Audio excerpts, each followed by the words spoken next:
And we are back, we are live, we are in San Francisco at the Moscone Center, and we are hanging out at Channel 9. Seth has left, he's gone, and I've taken over the show, and I'm thrilled to be here. And we've got some very cool friends to talk about a pretty exciting announcement that happened this morning. To my direct right here, we have Dustin from Canonical. He's got his Ubuntu shirt on, much respect, and a beautiful beard that I aspire to have one day. So he's our partner from Canonical and Ubuntu. And then we've got Russ Alexander, and you were the PM? The PM for Bash on Windows. Yes, for the project. Yes. And then to your right, we've got Ben, and were you a dev? I'm a developer on the team, yeah. So they let a developer out to speak to people. I snuck here, yeah. Yeah, fantastic. Also a fine-looking beard. And we saw a lot of excitement around the announcement today. Everyone was totally jacked about this, right? They're like, yes. But then the questions began. A lot of speculation and a lot of, I felt, either minimizing it, like, oh, it's just Cygwin again, or a lot of oh, clearly it's a virtual machine. And correct me if I'm wrong, the way that I like to explain it in elevators, I'm always in elevators for some reason, then you have about 2 floors to explain it to someone. They go, what's the deal? I say, you've got this slider bar with VMs over here, and you've got Cygwin, which is portable C code compiled as Win32 binaries. Bash on Ubuntu on Windows sits right there in the sweet spot in the middle, where it's not a full virtual machine, it's not the Linux kernel, it's the user mode ELF binaries, but it's not running in Win32 process space. And then the elevator door opens, and then they say, I have no idea what that means. Yeah, that is an excellent elevator pitch for it. Really, this does fit very nicely between the 2 existing projects. The thing that we're really trying to bring for this is people who are familiar with the Bash shell, people who are familiar with the Linux command line, give them a nice, friendly environment in a way that just works. They can run the binaries, they can go out there, they have the commands, they have access to what's inside of Windows, and they can just play. So that's exactly what it is that we're trying to do. Okay. And what do you provide? You are providing the binaries that sit on top of the thing that runs the thing. Absolutely. So we provide the root file system, Ubuntu itself, that provides the binaries that actually runs.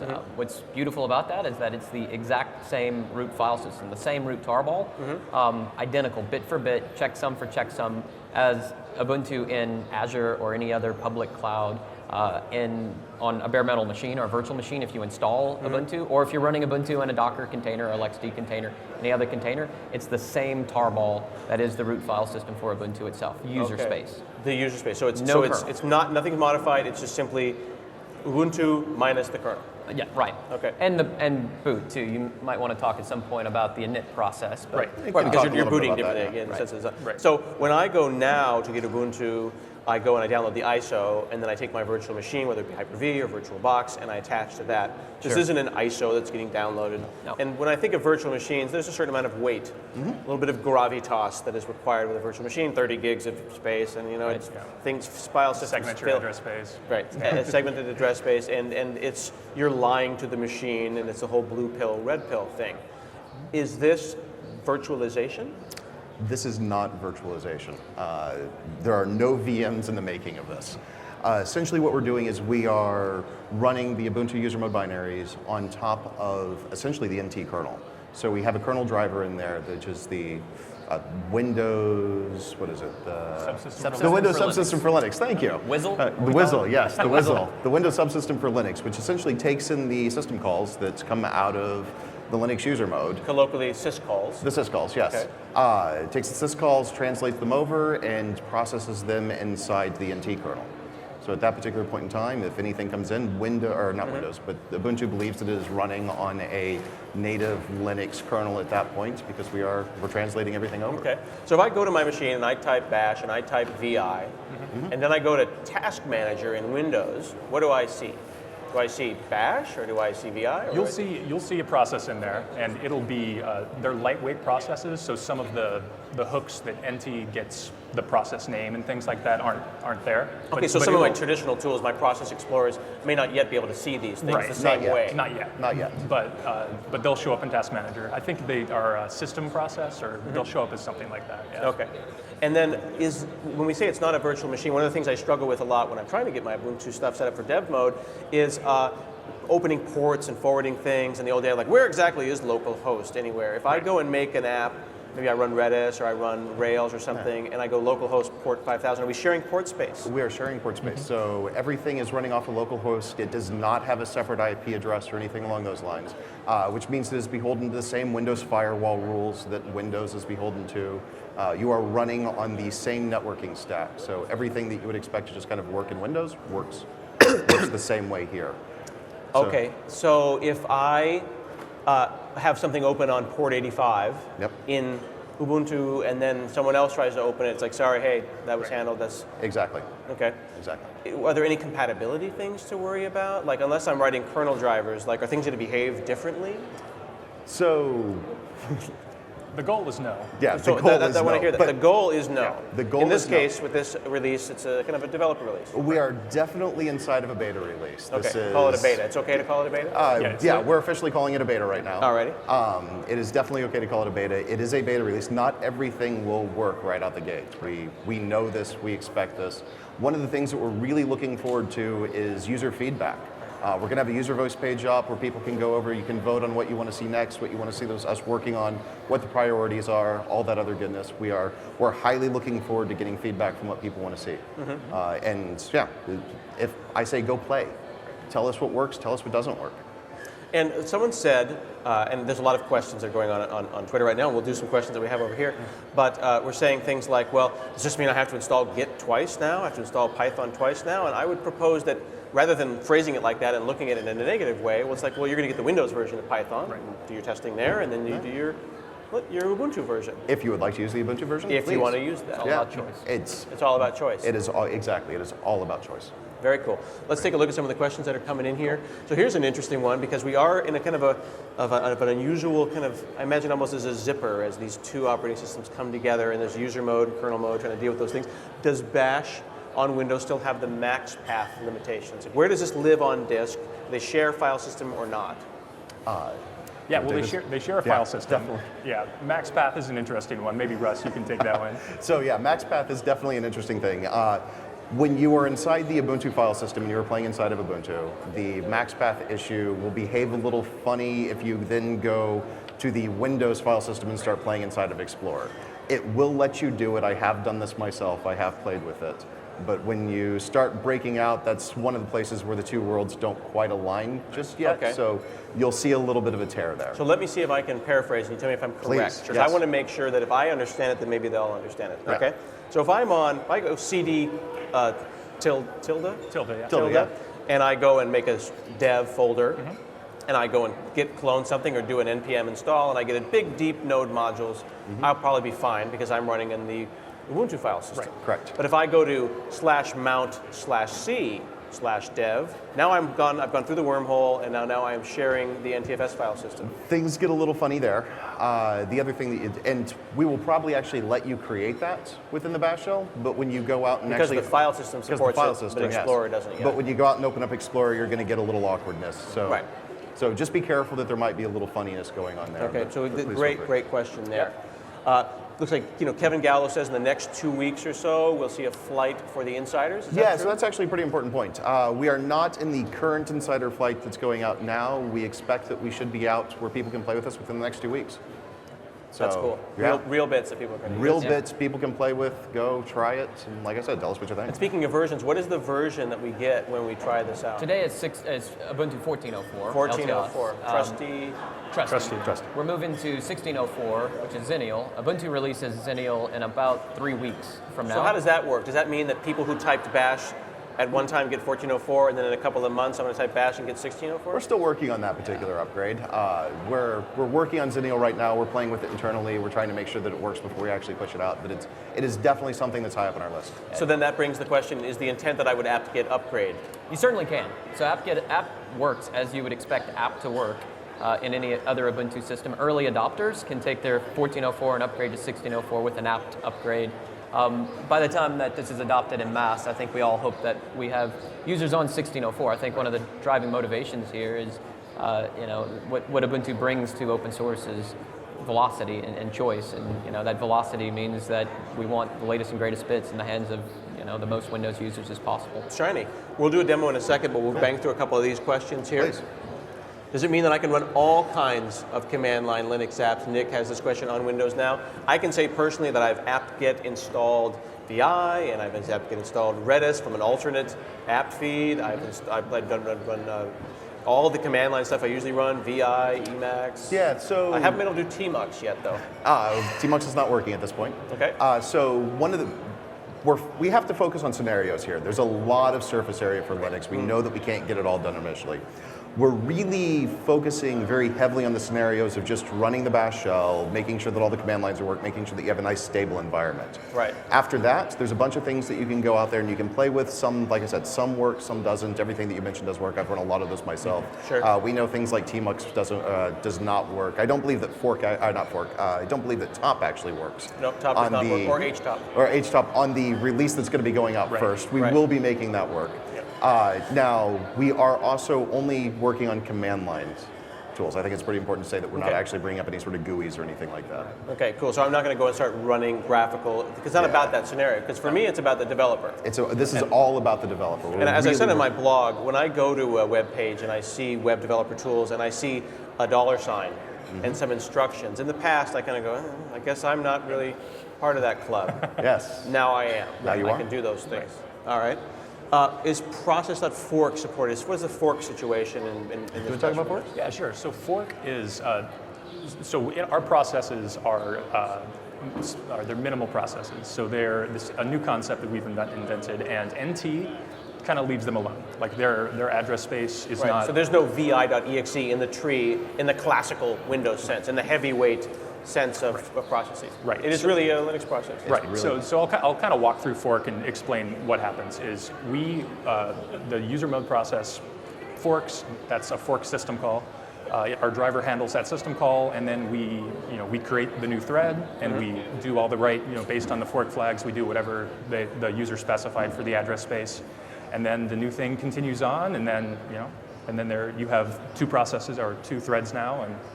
But I can't go and run Notepad because I'm not running running Windows. Right, exactly. And arguably, some people were kind of again complaining because they're just learning. They're not necessarily uppercase C complaining yet, but they're like, well, wait a second, I want to run Notepad. Well, then you should use Cygwin. Then you should use Cygwin, yeah, exactly. And then so you may have a couple of different bashes. You might even want to come up with a way to share your bash RC. There's going to be lots of cool creative things. We're going to see sharing prompts and doing all sorts of creative things with prompts. We expect the community to be very creative about all this and to let us know what they're doing, and like I said, we love to see it. Very cool. So here's a great one. What's the whole root access situation? Like, how does that tie to the Windows permission system? If I go into the wormhole and go /mount/c and look at, is everything just schmod everything? So when you run bash, you will have you will be signed in as an NT user, and you will have the same permissions that NT user has. Okay. So running root or not, you're not going to be able to break out of what that NT user has. So if you launch bash in admin mode, you will be able to do things that you can do on the command line in admin mode. If you launch bash not admin, you won't.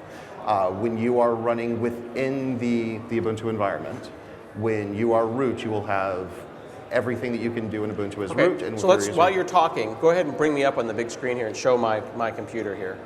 So I've got myself, and you can see right there it says root at localhost. I'm running as admin at this point. Right now I am root. So if I'm on /mount/c, I can delete with abandon. rm-f, it could cause me a great deal of trouble. Just like you could normally at a command prompt, yes. Which is the exact same thing if running an admin command prompt. Exactly. Right.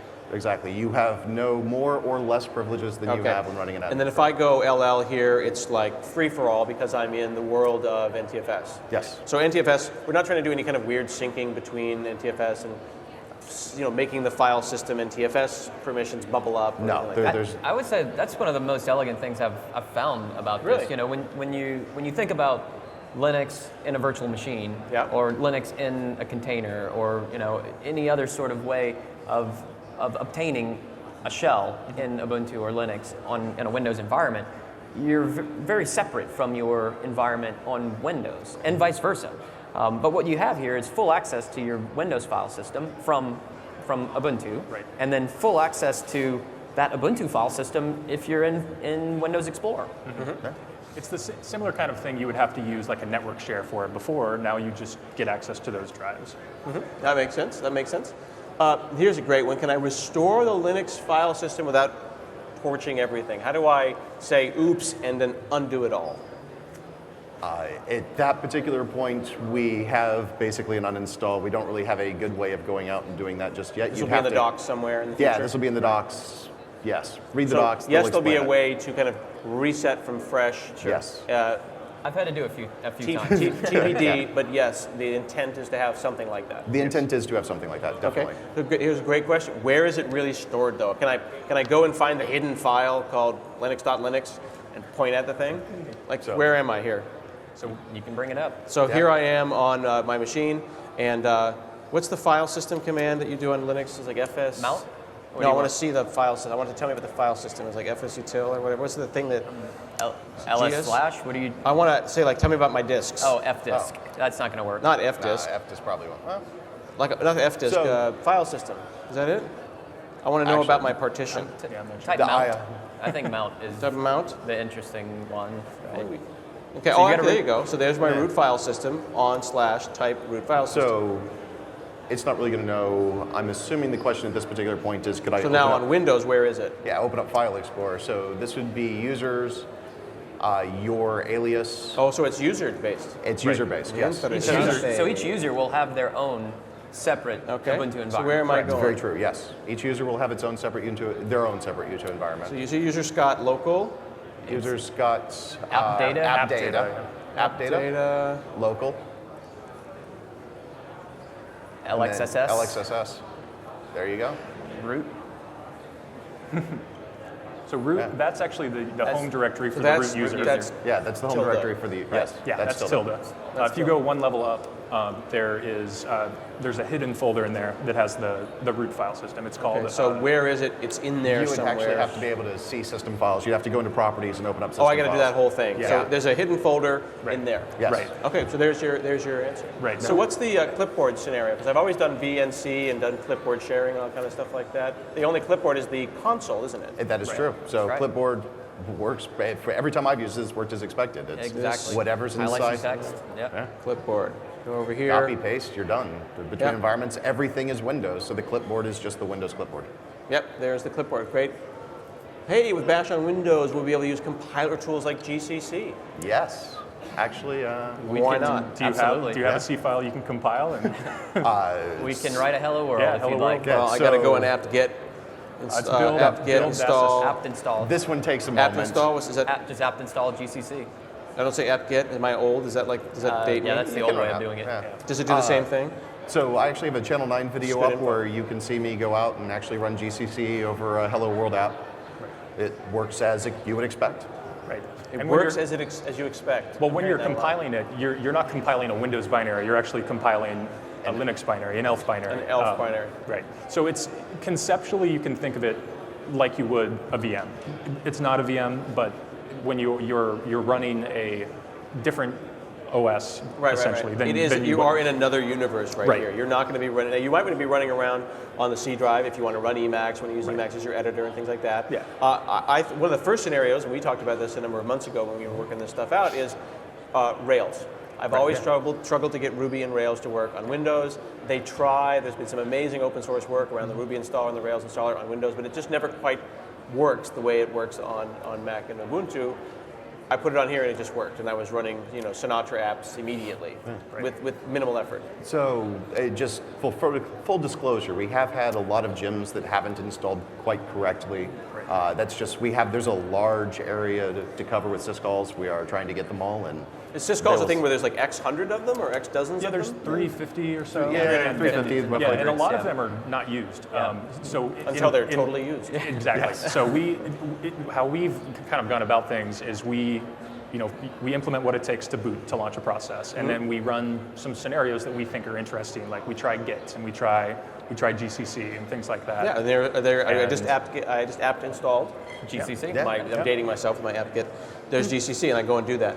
Now, can I run an SSH server and then putty over and use another alternate terminal, or I could use Bitvice or something like that? I mean, like, these are all weird scenarios people want to know. Can I do this? Can I do this? Can I do this? I find Try it kind of and see. amazing. You don't need putty. You can Right. SSH The directly SSH from client is actually Yeah. one of my favorite things. SSH just works. SSH, because it's Ubuntu. Yes, so SSH client works. The SSH server we've played a little bit with. Right. Need to play a little bit more. It's got a few issues, but it is functional. What will we find under dev?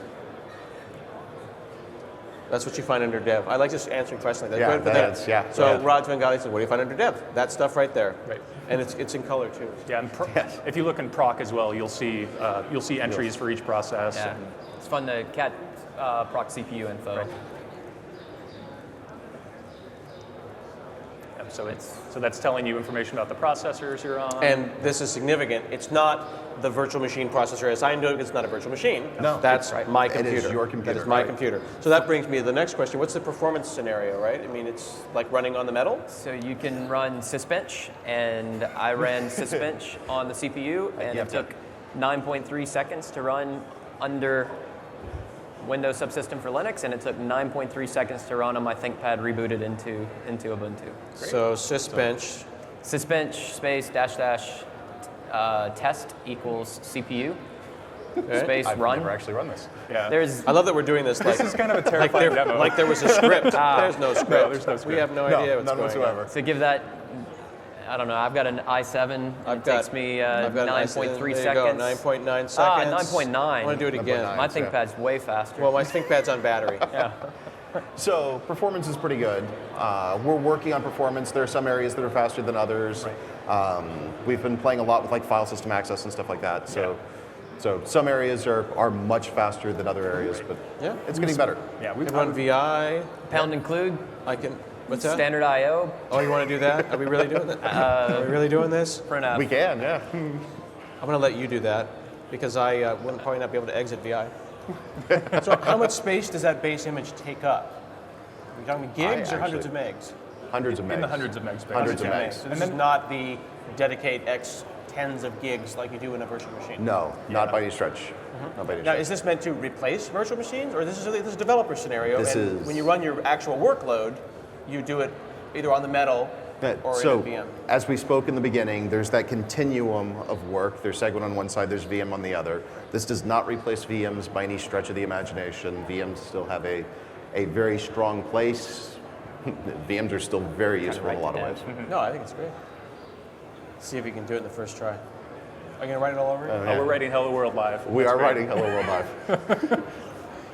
It's been many, many years. Now, Yeah. on Windows, of course, Hello World in C is about 93 lines. About. It's a little bit longer About. if you want to make a window. This one. So, Gil Mendez says, can I have direct access to hardware and do things like that? That is not part of our scenario. Like I said, the Not scenario. what the goal is. Not the goal right now. Like I said, the scenarios that we're starting with are we are trying to give people a familiar bash environment, and after that, we will see. I'm going to do a dramatic zoom just for people to. I also want to point out that that is not Consoles or Lucida Console. That is, in fact, Ubuntu Mono. Type, Oh, yeah, you- type file space a.out. We should Yeah. see that it's an elf executable. There we go. 64-bit. 64-bit miner. So this yeah. is a 64-bit scenario. I don't do this on my x86 machines. Yes. Okay. What's the sudo story? What's the pseudo story? Super user do what? So when you first get this particular, when you first get the build, everybody's going to be root. We are going to be adding user access just very shortly after that. Yep. After that one, you will be able to sudo to use commands. You will be a User add and all that. user add, all that other goodness. No mirroring though. User add is its own thing because it's User- a different file system. Exactly. And since you are running inside of, everybody's running inside of their own user context, you can add whatever users you want. Those will be your users, Ubuntu users that are unrelated to my other. unrelated to the end user, correct? Very cool. Will Windows be able to then read external hard disks that are formatted with ext2 or 3? Never tried. If I plugged in, That's a good question. a great I don't question. think we've tried that, but so we should find out like if a USB T. if NT supports plug it. it in. But then the question is, how does that relationship happen? If it shows up as a D drive, it'll be under It, mount. it would just show up under mount. So If it shows up in Windows File If Explorer, Windows, it'll so this show is up. again, it underscores the point that if Windows sees it, the underlying system sees it. it should, yes. So then the question would be, if Windows sees it as a disk partition, that's step one, then does Ubuntu see it as a file system? I wonder if you could get in a scenario where the Explorer could see it but couldn't open it, but Ubuntu could open it. That We gotta would be try that. really interesting. That'd be We would have to try super, that one. super cool. I We do will not try know. that and check it out. What about Python? Yes. Apt install Python. Yep. Next question. Actually, Python's part of the base install. So type Oh. Python, you're in a Python type shell, Python. print hi, and you're running Python. Yeah. Sweet. What about case sensitivity, char sets and classes, or slashes rather? I can say some interesting stuff that happens as a .NET developer who's trying to do this kind of stuff. I was setting up some ASP.NET code on Windows, ran it on Windows, it worked great, moved it over to run in Ubuntu under the .NET Core. Remember that Windows file system is case preserving, but case insensitive. I ended up with an uppercase index.html and a lowercase index.html and got in all sorts of trouble, and then ended up having to go into Git and go git move -f and kind of work that stuff out. So you do bump into some case sensitivity issues, but what was interesting about it is that Windows acted no differently than Windows usually acts. Correct. And same with Ubuntu, it acted as it should, case preserving and case sensitive. So I just dealt with that and it worked exactly as I thought it would. It made me happy. And then of course, you mentioned this before, X servers and things like that, having Ubuntu desktop, this is not the scenario that you're That trying is to not the accomplish. scenario that we're going after. We are simply doing command line developer tools. We are trying to make sure that this is something that people can play with. And then I on the want to command just line. zoom in here on the desktop here, and you see that I've just got, go ahead and take a look at my laptop, I've got the command prompt, I've got PowerShell, and then I've got Bash on Ubuntu right there. And when we say that it's fast, I mean starts out just like Right, that. yeah. And it's also worth pointing out, I'm going to talk a little bit about this in my talk a little bit later tomorrow, is that there's a number of improvements in a thing called conhost, which is the thing that make consoles work. Yeah, so conhost actually powers kind of the underlying shell experience of DOS or of the command prompt of PowerShell and of Bash. I know that team has been doing a lot of work in order to make sure that the VT100 support is there, that we can actually have things like VI working. And that's significant because here on a Windows machine, go ahead and pop back here, I can go and hit Alt-Enter on full screen, I can type Emacs, and it works and behave as it should. For the most part, yes. Yeah. And that really has to do with the console team that's been working on that. Absolutely. And I don't know how to exit Emacs, so then I'll just close the process. That exits Emacs. Yeah, which is way easier than rebooting, which is what I usually do on a boot.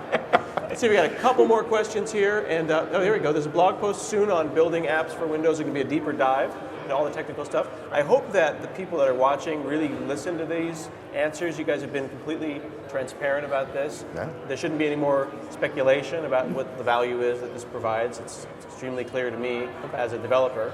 And I feel like I finally have the ultimate developer laptop. Not to be a fanboy or anything, but I'm pretty excited. Great question from Kate here. How many people are working on Bash? Yeah, so the kernel team is... Yeah, so we have the kernel team that's working on it. The kernel team is somewhere in the neighborhood of about 10 developers that are currently going out there and doing it. Then we also have the people over in Kevin Gallo's org, the DEP team, that are doing a lot of the console host and helping us out a lot with the user mode and stuff along those lines. I'm not sure exactly how many people are running on there. We have 3 people running on that one.